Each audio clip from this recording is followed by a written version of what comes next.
मेरे साथ में केंद्रीय मंत्री गजेंद्र सिंह शेखावत मौजूद हैं, जो कि कन्हैया के परिवार से मिले हैं और कन्हैया के परिवार के बाद में जो घायल थे उनके साथी ईश्वर सिंह उनसे मुलाकात की। सर, दोनों ही परिवारों से मुलाकात की। दोनों ही परिवार भारी खौफ के साए में और उस दर्दनाक मंजर को आज भी भुला नहीं पा रहे। ईश्वर सिंह से जब बातचीत हुई है, उनके परिवार के जिस तरह के डर उनके आंखों में दिखता है, उसके खुद की आंखों में दिखता है। निश्चित रूप से एक बार उसको देख करके कलेजा कांपता है। कितना भी जो है कठोर हृदय का व्यक्ति होगा तो निश्चित ही उसका हृदय जो है वो रुदन करने के लिए सामने आता है। 20 साल तक साथ काम करने वाले व्यक्ति को इस तरह से नृशंस तरीके से टुकड़ों टुकड़ों से काट दिया जाए, आज नहीं शायद कई सालों तक भी वो इस दिन को नहीं भुला पाएंगे। और साथ में उस कार्रवाई के समय में, क्योंकि वो चश्मदीद गवाह हैं, उस समय में इनके ऊपर कितनी तरह के दबाव आएंगे और उस दबाव को ये किस तरह से झेल पाएंगे, उसको लेकर के इनका पूरा परिवार जो है वो आशंकित भी है। पूरा परिवार डरा और सहमा हुआ है। पूरी तरीके से कन्हैया ने पुलिस में लिखित शिकायत दी थी कि मुझे जान का खतरा है, सीसीटीवी लग रहा था, केबल काट दी गई सीसीटीवी की, लगातार जान बचाई जा सकती थी। इंटेलिजेंस से फेलियर रहा, गौस और रियाजी जो नेटवर्क यहाँ जिहादी मानसिकता को फैलाया, किसी को भनक नहीं लगा। देखिए, किसका फेलियर? इंटेलिजेंस की जितनी भी यहाँ पे अमला है, तो राजस्थान में इंटेलिजेंस के अमले को आपराधिक तत्व इनके इंटेलिजेंस के बजाय पॉलिटिकल इंटेलिजेंस में नियोजित किया हुआ है। गजेंद्र सिंह क्या करते हैं, किसके साथ खाते हैं, किसके साथ रहते हैं, किससे बातचीत करते हैं, किससे मिलते हैं, टेलीफोन पे किससे बात करते हैं, सरकार के लिए अपराधियों से ज़्यादा चिंता का विषय ये है।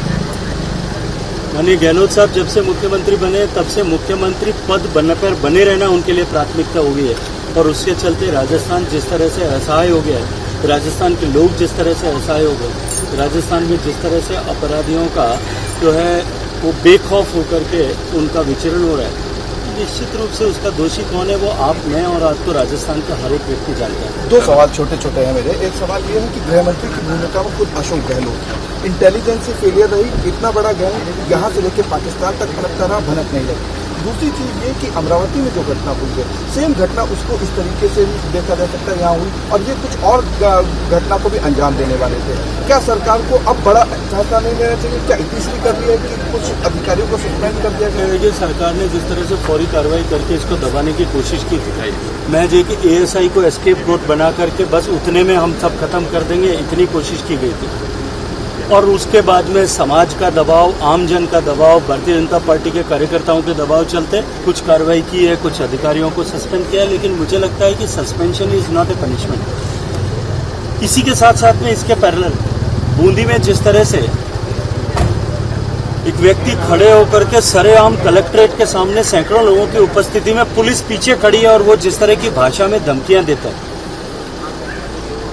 उन धमकियों के बाद में तत्काल कोई कार्रवाई करने के बजाय जहां मुकदमा दर्ज होने के बाद में भी 10 दिन तक ये घटना हो जाने का इंतजार किया जाता है, घटना होने के बाद में भी बेशर्मी की हद कि जब लोग उसको लेकर के कोसने लगने लगे, उंगलियां न उठाने लगे, तब तक उसके ऊपर कोई कार्रवाई नहीं की जाती। और जब कार्रवाई की जाती है तब जैसे कोई दूल्हे को बारात में ले जाया जा रहा है उस तरह से ले जाया जाता है। आप उसको देखना चाहिए। और वो जो कॉन्फिडेंस इस तरह के तत्वों में आता है, वो कॉन्फिडेंस कहां से आता है, कौन उस कॉन्फिडेंस को बैकअप करता है, और उसको बाद में जिस तरह से 24 घंटे के अंदर जमानत दे करके पुलिस की गाड़ी में बिठा करके छोड़ के आ जाता है। कन्हैया लाल जिसने ट्वीट किया था, ये किसने किया था, ये भी अभी जांच का विषय है। उसको उठा करके महज इसके चलते कि किसी ने कंप्लेंट किया है और कंप्लेंट करने वाला किसी व्यक्ति, मजहब विषय का व्यक्ति है, तब उठा करके कन्हैया लाल को जेल में बंद कर दो और 24 घंटे तक उसको बिना किसी अपराध के जेल में रखो, और उसके बाद में जो धमकी देने वाले लोग हैं उन लोगों को आप संरक्षण दो।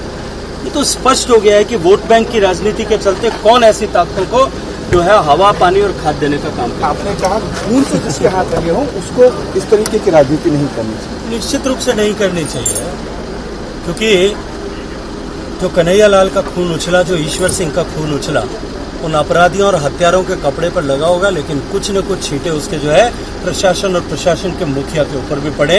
उनको इस जवाबदेही से वो अपने आप को मुक्त नहीं कर सकते। तो केंद्रीय मंत्री गजेंद्र सिंह शेखावत ने साफ कर दिया है कि जो कन्हैया का खून था और जो ईश्वर सिंह के घायल होने के बाद खून निकला, वो भले ही प्रशासन के ऊपर तक छींटे गए हों, लेकिन जिस तरह से यहाँ स्थिति बनी है उससे कहीं ना कहीं मुखिया पर भी सवाल खड़ा होता है। वीडियो जर्नलिस्ट महेश के साथ अमरजीत शर्मा, रिपब्लिक टीवी, उदयपुर।